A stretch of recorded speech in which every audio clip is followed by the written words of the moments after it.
Guys, so I should have updated this a couple weeks ago, but I didn't, so I'm going to update now. I received my letter from the government letting me know that I have been covered by OHIP for bottom surgery. Um, so my appointment with the doctor who gave me the second referral um, was on November 17th, and I received the letter in the mail on December 8th, which was exactly 3 weeks since my appointment. Um, it says 6 to 8 weeks, so I wasn't expecting to get the letter until like end of January, um, but it came in exactly 3 weeks from my appointment, so it was quick, um, and I wasn't expecting it, so I was really happy when I got it. Um, I decided to be happy that day and not worry about everything else that means um, until later.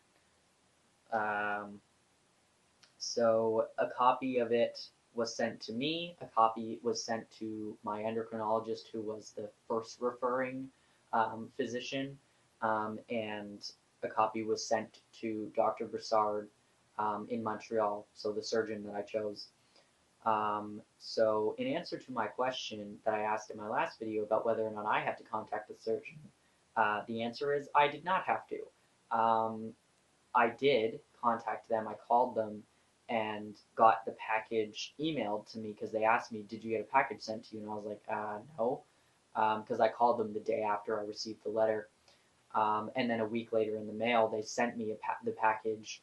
Um, so that was sent to me without my knowledge. I didn't know that that was going to happen. But since a copy of this letter from the Ontario government was sent to the surgeon, they send that package to you. I can't guarantee that every surgeon does that, but Dr. Broussard's clinic, if they receive this letter, they do send you um, the package by mail. Um, so basically, the OHIP letter just says I'm covered. It does give a 24-month period. It says that it's effective for 24 months, which clearly the people who approve this stuff know nothing about bottom surgery and the fact that the waiting lists themselves are over 2 years long. Um, yeah, so, and the time between surgeries, like it's going to be several years. Like the 24 months is not a reasonable time frame.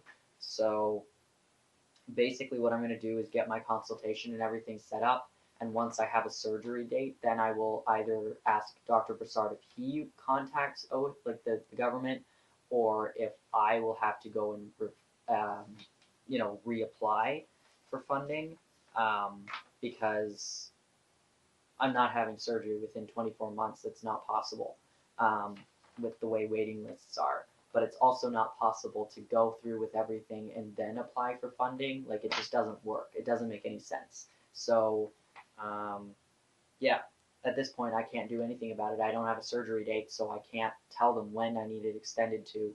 But there is a number at the bottom of the form that says if you have any questions or whatever, contact this person.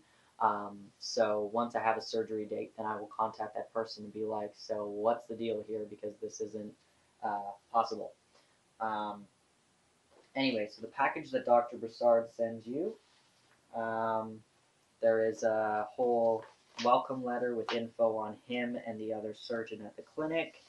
And then it tells you based on what surgery you chose, because he does several different things. I chose Phalloplasty, obviously. If you've watched my other videos, you know that. So I only got the information about Phalloplasty. Um, so it goes through the surgical technique, the stuff like that. It shows you a diagram. I could show you of your arm and how to measure where the scar is going to be. Yeah, and it tells you about cost. It says that there is a cost. When you go for your consultation, you pay $50. Doesn't say why, but you do. It gives you the name of a bed and breakfast that's near the clinic so that if someone is coming with you, they can stay there, and it gives you the name of a person. So I would assume that would mean that they give discounts for people who are, for family members staying, for people who are going to be having surgery. I checked out the bed and breakfast, and it's adorable looking. It looks kind of expensive, but it does look very nice, which my mom will appreciate if she's the one who has to stay there for 2 weeks. And then they also send you a medical history questionnaire, which you fill out yourself. Um, it asks you tons and tons of questions, so I have to fill that out, and then I also have to send a picture of myself from head to toe. Just send a recent photo of yourself so they can see what you look like. And then, so what I need from all of my doctors, I will read the whole list.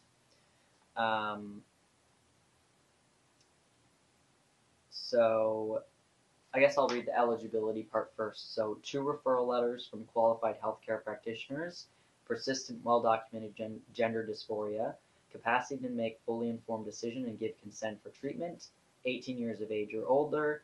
If medical health concerns are present, they must be well controlled, and adequate treatment and management must be well documented. If mental health concerns are present, same thing.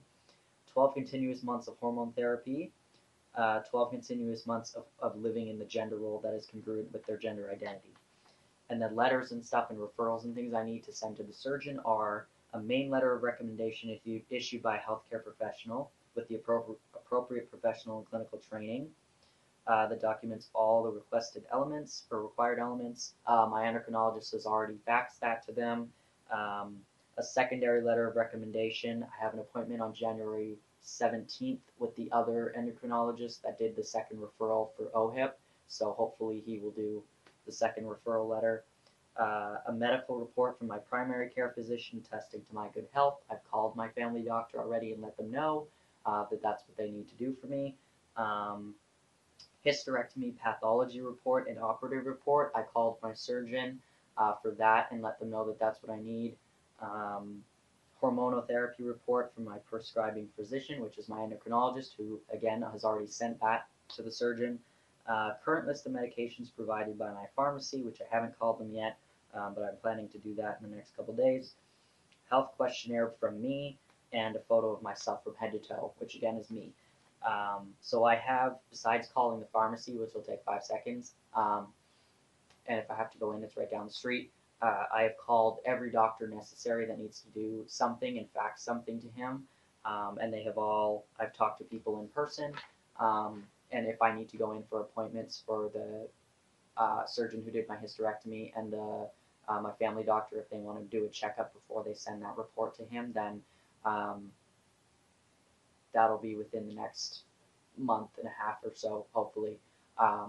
But yeah, my appointment with the other endocrinologist for the secondary referral is on the 17th.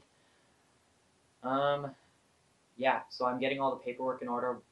Once all this stuff is in order and it's all sent to them, if they need any additional information, they said they will email me and let me know what they need from me. And once the whole package is complete, then they will contact me and let me know when I can come in for a consultation. And then I will have to go to Montreal for a consultation. So yeah, it's going to take a couple months, I think, to get all this stuff, especially if the other doctors need me to go in for appointments as well, because it's like a month out. They only book at minimum a month out for appointments because they're so overbooked. So if my other doctors need me to go in, then it's going to take a while. But yeah, at this moment, I'm just trying to get everything together, and then I can find out when I can go to Montreal for a consultation. Yeah, so I just wanted to update about that and let anybody know who's trying to go through this process. You get the letter from OHIP pretty fast, much faster than I was expecting, and yeah, so the only problem is the 2-year, 24-month thing, which doesn't make sense for bottom surgery. So I'll have to either reapply for funding or get the surgeon to contact them and extend it once I have a surgery date. Yeah, so that's that. Thank you for watching. If you have any questions, comments, video topics, anything like that, let me know. If you have any bottom surgery, specifically phalloplasty, and more specifically Dr. Broussard, resources or anything like that that you know of, anybody that you found on the internet who's had surgery with him, please let me know, because that is always good to have. Once again, thanks for watching. See ya.